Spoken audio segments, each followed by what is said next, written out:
Hello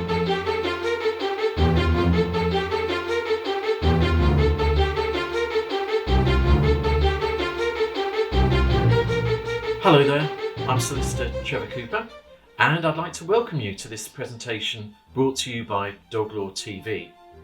This is episode 2, and if you missed last week's instalment, it's still available for you to look at on this YouTube channel. The aim is to bring you all the latest developments in dog law that may impact on dog owners and professionals involved with dogs.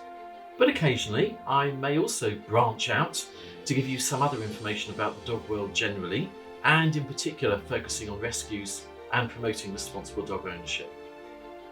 So coming up in today's show, in addition to the news items, we're doing a coronavirus special. We'll be looking at the impact of coronavirus on dog law cases.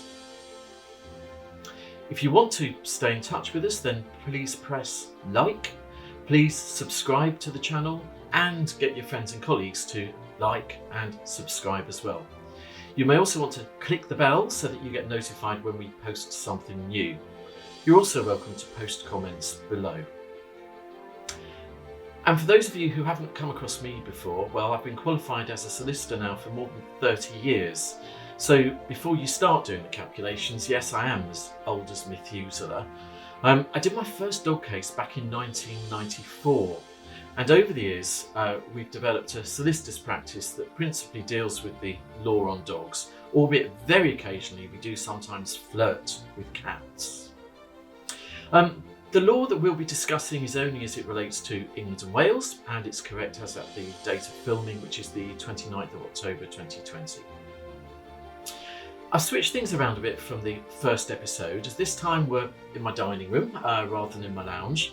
Looking back, it did look a bit like I was doing an homage to Cyril Fletcher on That's Life. Now, if you don't know what I'm talking about, then you may well be very young, but look it up on the internet and you'll see what I mean. At the end of each episode of That's Life in those days, Cyril Fletcher used to speak from a chair, not dissimilar to the wingback chair that features in episode 1. Anyway, have a look if the mood takes you and you'll see what I mean. So in the news this week, Mark Beasley, the Kennel Club's new chief executive, has apologised for issues arising from technical problems with their new website and customer relationship management system. Mark has broadcast a statement on the Kennel Club's Facebook and Twitter pages on Tuesday, saying that the Kennel Club is listening and that concerns are being taken seriously. And he confirms that the glitches will be resolved as soon as possible. And in other news, well, sad news really, after almost 11 years as the chief executive of Battersea, Claire Horton announced on Wednesday that she's leaving in the next few months to take up the role of Director General of the Commonwealth War Graves Commission. I wish Claire all the very best with this new challenge, and of course we'll be looking forward to meeting whoever is appointed as the new leader of the pack at Battersea Dogs and Cats Home. And in news on microchipping, an e-petition has been laid by our very good friend Debbie Matthews from Vets Get Scanning, together with Beverly Cuddy from Dogs Today magazine and campaigner Dr. Dan Allen. And this e-petition is calling for there to be a single database created and to make it compulsory for microchips to be checked at the first veterinary appointment.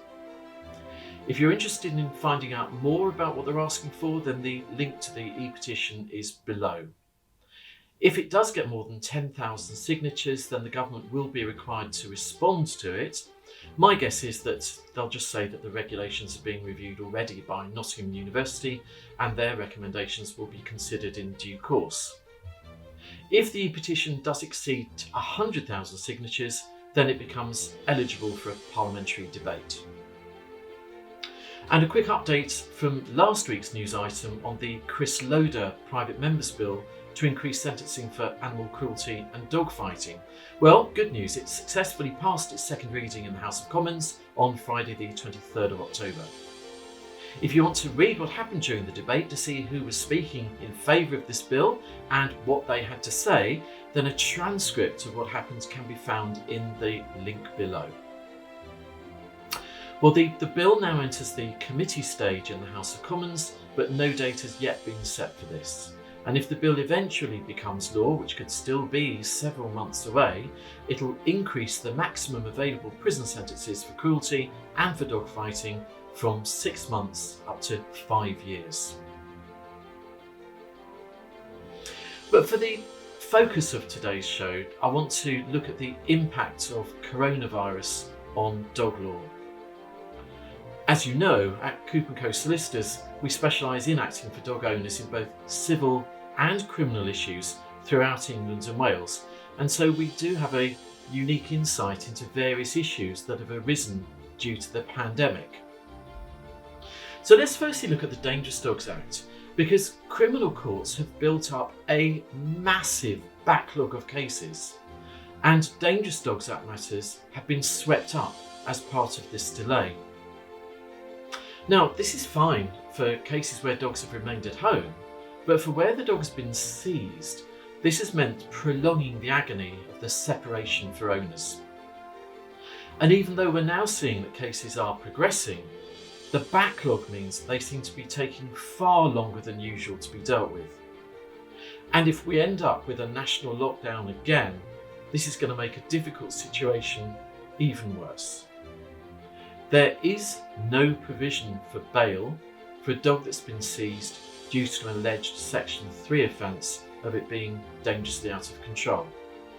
So provided the dog has been lawfully seized, in most cases it's going to remain in a secret police appointed kennels until the case is concluded at court, unless the police can be persuaded that the dog can be released in the meantime. There is the possibility of the interim exemption scheme for a Section 1 dog, so a dog like a pit bull terrier type, but not every police force uses this scheme, and so if the police do choose to refuse to release the dog under that interim exemption scheme, then I'm afraid the owner is just going to have to be patient and wait for the case to be heard at court. We've also been seeing a significant rise in ownership disputes since lockdown first started.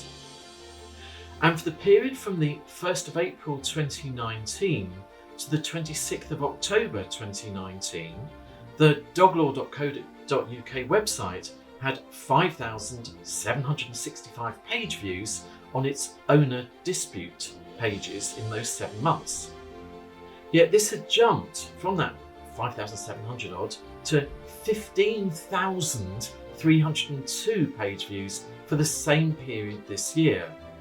So there's been a threefold increase in interest on ownership disputes. Now, it could of course be that perhaps it's just that the Doglaw website is more popular than before. But also maybe there's a couple of other reasons for this. Firstly, couples who are forced to spend so much time together have perhaps realised that they'd now actually rather be living apart from each other, and so arrangements need to be made for who should have the dog when they separate. And secondly, we've also found problems where former couples who had previously been sharing possession of a dog after their split have now fallen out. And in some cases, the ex-partner who had the dog when lockdown started has taken advantage and said that contact now can't be resumed again. So we'll have to see how all this pans out, but it does seem that there has been a significant rise in ownership disputes. So far as dog theft is concerned, well, in last week's episode I told you about the dramatic rise in prices for dogs during the pandemic and how this has made them even more of a target for thieves, and there is no sign that this trend is reversing. But if you want more information on that particular issue, then have a look back at last week's episode number 1. Now, a more curious one which I wasn't expecting is impact on noise nuisance. I mean, the fact is that dogs bark, and there's no law that requires them to be silent.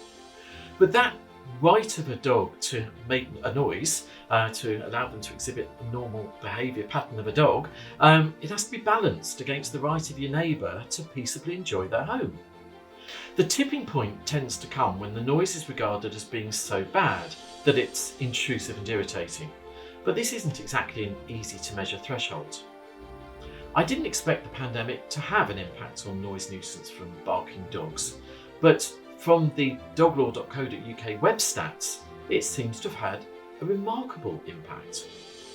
For the period the 1st of April 2019 to the 26th of October 2019, there were 690 page views on noise nuisance. Yet for the same 7-month period this year, there were 11,331 page views. That's a 16-fold increase. But what I don't know for sure is why. Could it be that perhaps people have been home more, especially as we've been working from home more, or we've been shielding? And of course, there was a time when some of us were hardly out of our homes at all. So neighbours have been hearing dogs barking, whereas before they wouldn't have been affected as they weren't there to hear them. And of course, dog ownership has grown dramatically since the pandemic. So could it be that some of these dogs are being owned by people who just don't know how to properly look after them?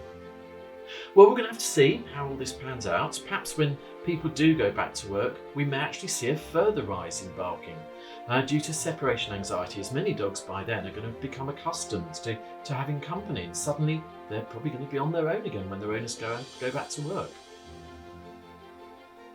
Another area that we found is on contract claims. Breeders often sell dogs subject to terms and conditions, which include that the dog must be returned if the new owner can't keep it. There's nothing unusual in this, as it's a commonly used term. But we've heard of several cases where the purchaser of a puppy has not only breached this clause by selling a puppy on, but they've gone on to resell the puppy at profit.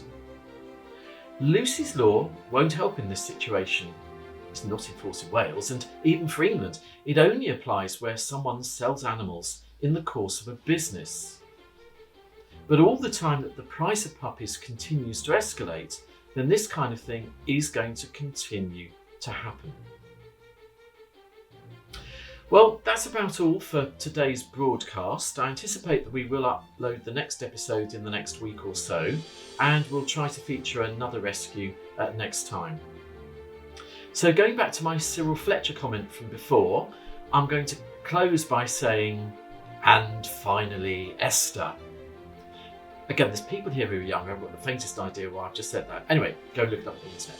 So keep safe and well, and I shall look forward to chatting with you next time. So feel free to comment below, but no swearing, please. Please like us, please subscribe, and please press the notification bell.